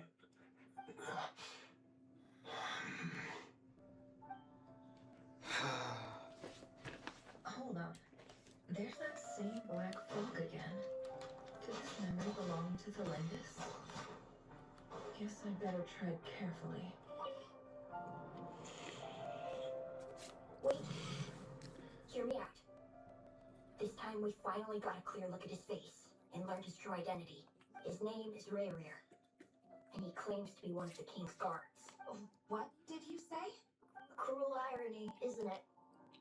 The man you're set to marry leads a double life as a brutal executioner. Why are you telling me all of this now? Simple. It's because I want you to kill him. You are the only person he would never suspect. No, absolutely not. I would never dream of doing such a despicable thing. So you'll just stand by and watch him slaughter us to the last. Do not forget that the blood of the Crimson Moon flows in your veins too. The blood of the Crimson Moon? What does that matter now? The dynasty has long been dead and gone. You think that alone is reason enough for me to throw away everything I have? Why wouldn't it be? You two were once a child of the Crimson Moon, just like me. Don't tell me you've never felt so much as a flicker of fury for the way we were trampled into the dust. As long as you promise to abandon this pipe dream of restoring your dynasty, I can try to persuade him. Or have him persuade the Vinster King. Persuade the Vinster King? Do you even know why he's so obsessed with hunting us down? Why he keeps trying to force us to hand over our secrets over and over again? Or why we refuse to give up on restoring the dynasty? The Vinster King. A blind fool. His eyes clouded by powers from beyond this world. A petty little man with a miser's heart. And he dares to sit upon the throne? Mark my words. Sooner or later, Conria will fall. And it will be his doing. If you can't bring yourself to do it, so be it. Just you watch. It won't be long before calamity descends upon us all. The Rayhir of Solnari. That really is quite a secret you've been keeping from me, Revere. But who am I to talk? Am I really any better? I've kept my own past a secret this whole time, too. Love should be built on honesty. But ours was born from lies. And yet, is it really so wrong to hide things that would only make life harder? If we don't cover up the parts that no one else should see, how can we go on pretending to be normal? Vedifulnir must have known all this. And that's why he made his prophecy. In the end, nothing stays hidden forever. But I won't just sit by and watch this disaster unfold. I'll do everything in my power to protect what I cannot afford to lose, no matter who I have to face.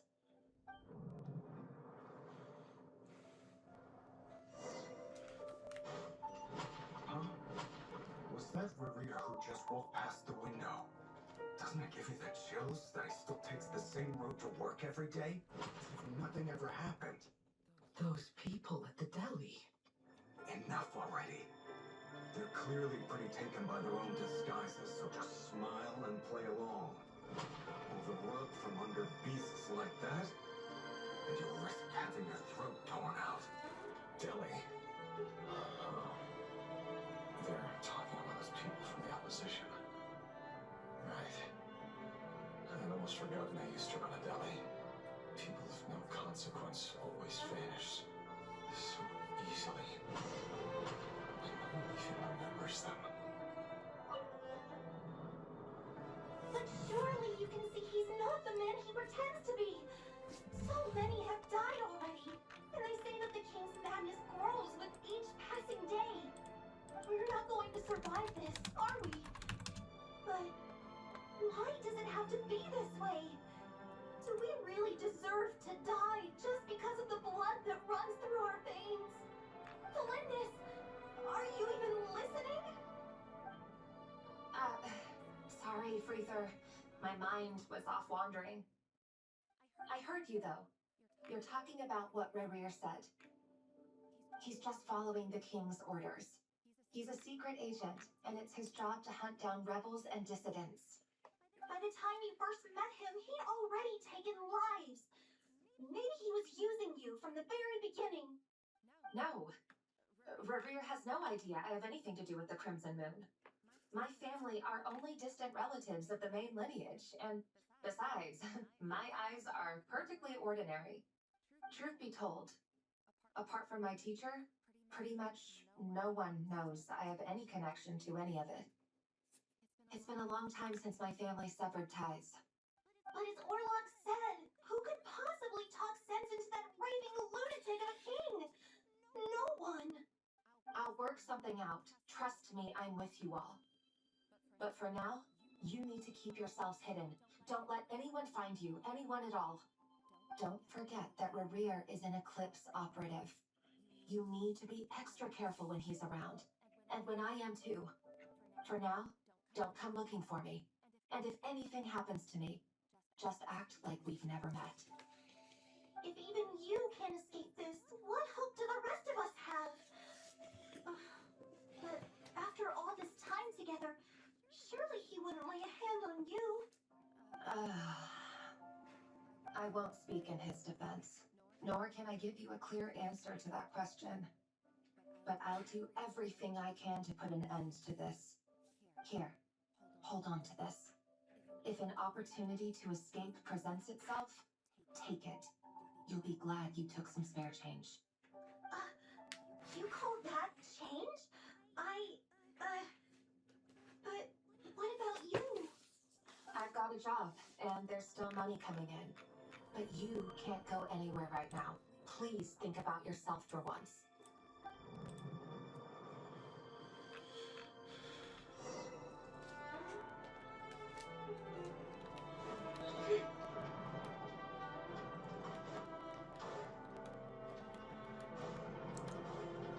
Another day, another round of assassination training. Training grounds just beyond this hidden passageway.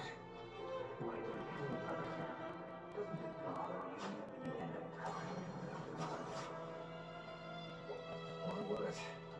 Are we all just walking blood bags? But not everyone was accustomed to hunting down others like prey.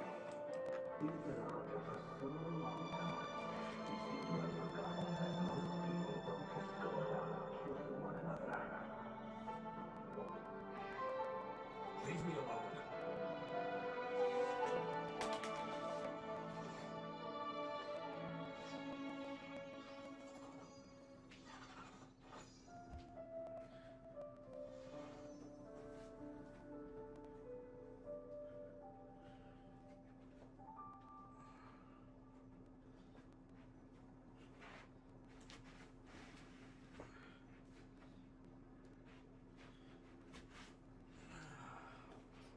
Emotions are like a raging torrent that surges through the mind.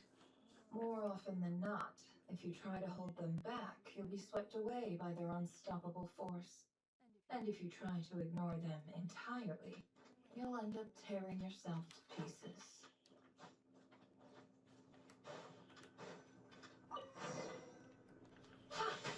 Make sure you have a firm grip on the handle.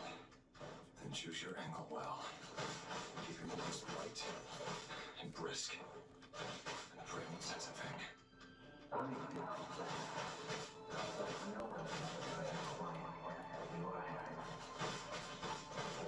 I work clean. No traces.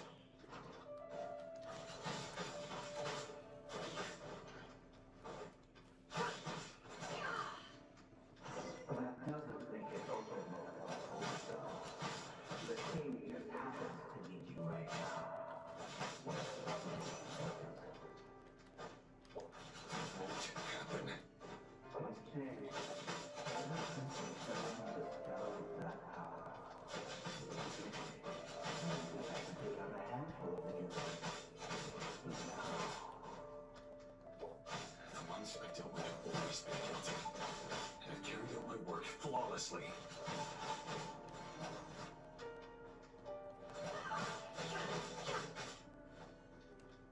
No more love.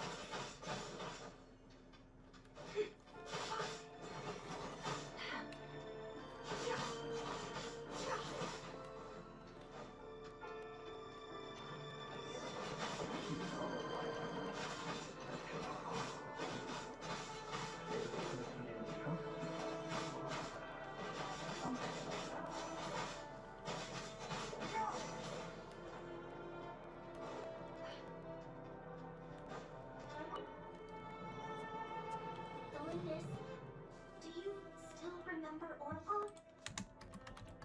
Orlog. The pretending to sell flowers. You spoke for quite a while, didn't you? Yes, we did. What about him? He was arrested 2 days ago.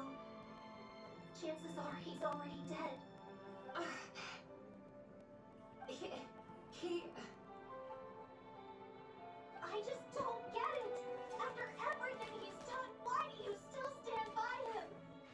Or does it mean nothing to you that people keep dying? No, that's not... Just hear me out. I need to go now, Thelindis. They're looking for us. You take care too.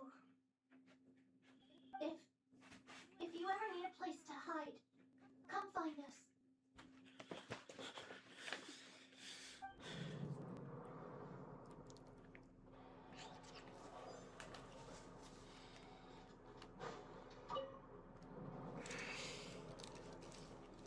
Author, Thelindis.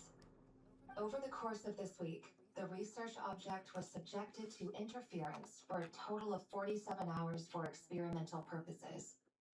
The results are as follows. All subjects of observation that were sent inside have now... The situation within is proving more problematic than anticipated. No progress whatsoever. What now? Won't you give me even a glimmer of hope?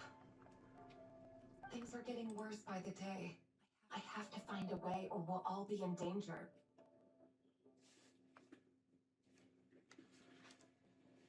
But I... If all this research comes to nothing, what then? Sooner or later, it'll be my neck on the line. But could he really bring himself to kill me? No. Surely he wouldn't have the heart.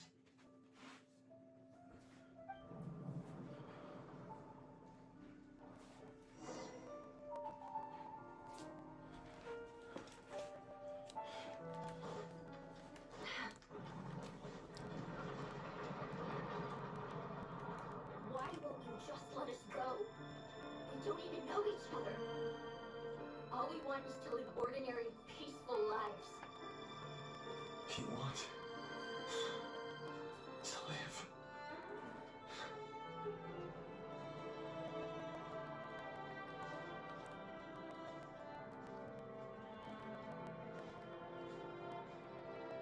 Yes. I just want to go on living. Is that really such an unforgivable crime?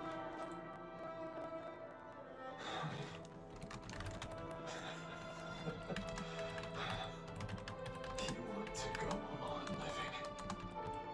I want you to keep living too. To keep living forever. That's why I have no choice but to continue on the path I'm on. If only some savior would suddenly swoop down and change the way the world is. Too bad it's not going to happen.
Imagine that. If there really were such a person, you and I wouldn't be standing here like this, would we? Today's files are in. Time to wade through them just like usual. No, I don't get tired of it. It's my job. And not only am I lucky to have it, I'm good at it too.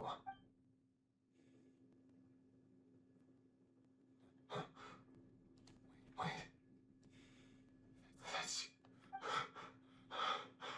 Thalindis? No. No! No! Why? But you bear no mark of the Crimson Moon. How could you possibly have anything to do with them?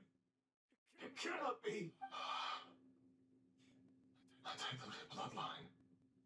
Carefully concealed. I see it now.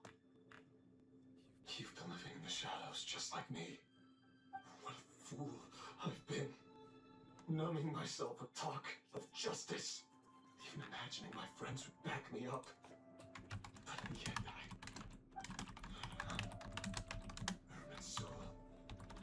Mr. King, how far are you going to take this?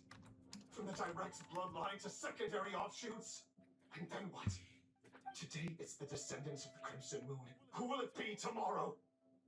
Will you not rest until everyone down here is dead? No. This cannot go on. This is where it ends.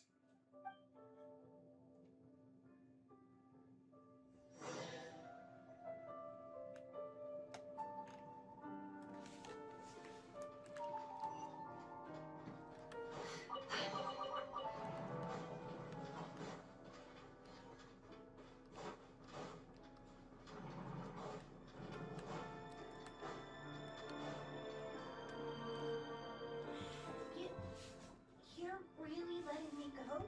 I am. As long as you can guarantee that no one will find you.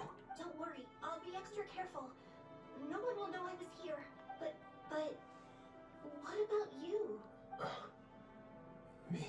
If you let me go, you won't be able to complete your mission, will you?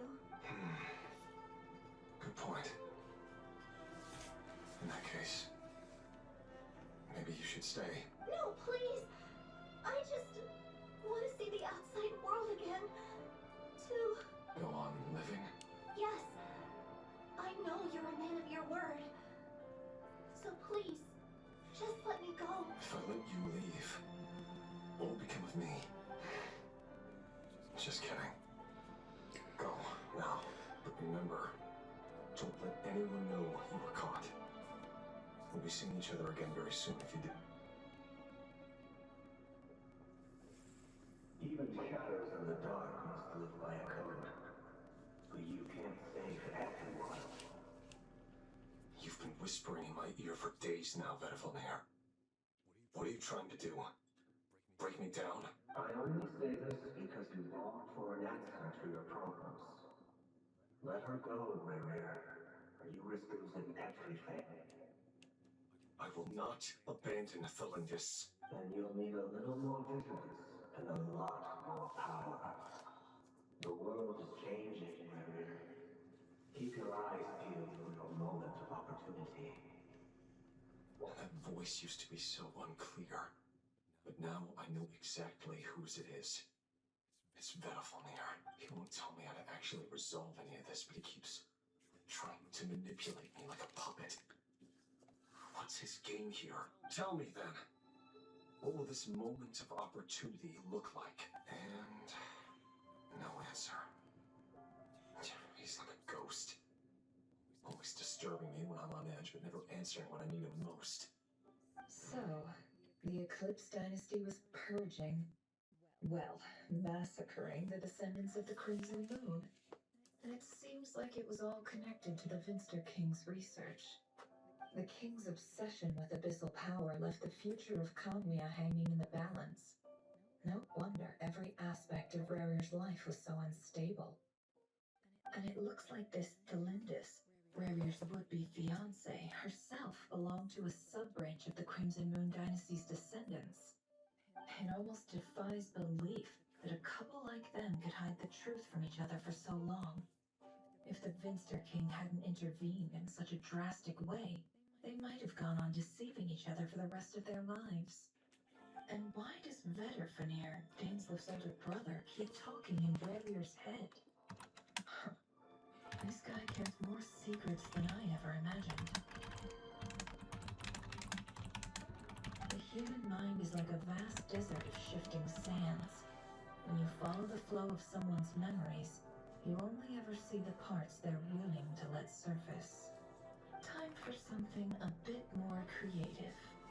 We've been inside Rarier's mind this whole time, building up a picture of his psyche. There's already enough clues on the board to start reading between the lines and mapping out the rest. Now, we can finally begin to put the pieces together. Sure, it'll only be a reconstruction, part simulation, part reasoning, but it's usually pretty accurate. Once we've built up a cognitive profile, we just need to cross-check the logic behind his actions.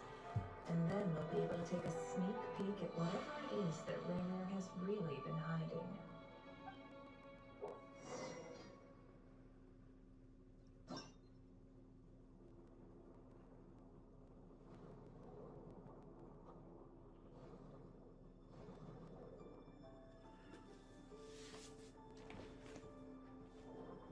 Rarier, are you there?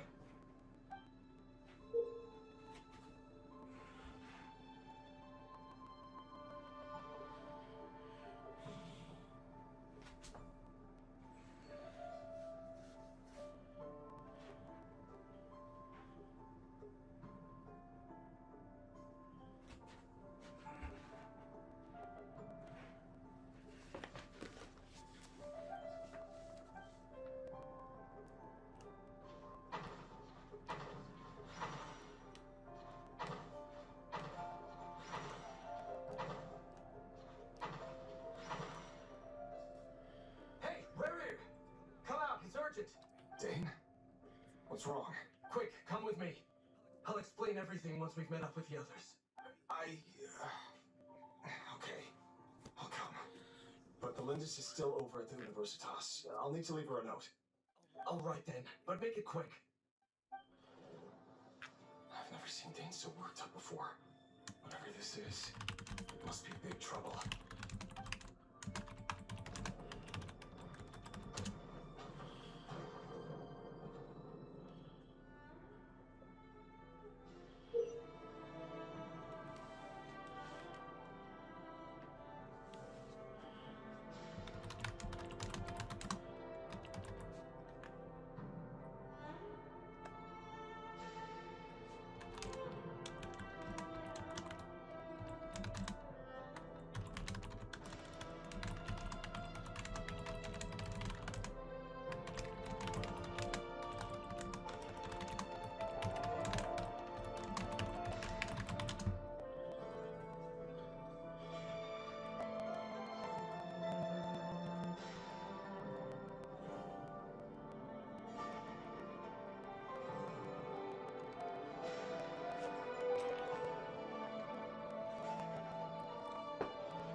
is a nice change, meeting you all at this hour.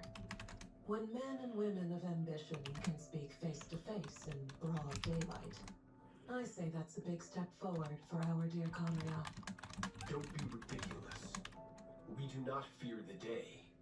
Why would we seek refuge in the night? You might ask your blade that same question. I'm told it prefers the cover of darkness. The word on the street is that Sir Delogi only strikes when he has an unfair advantage. But that is patently false. I see you're missing an arm and a leg. Surely only a fair fight could explain that. If this is your way of offering me replacement limbs, believe me,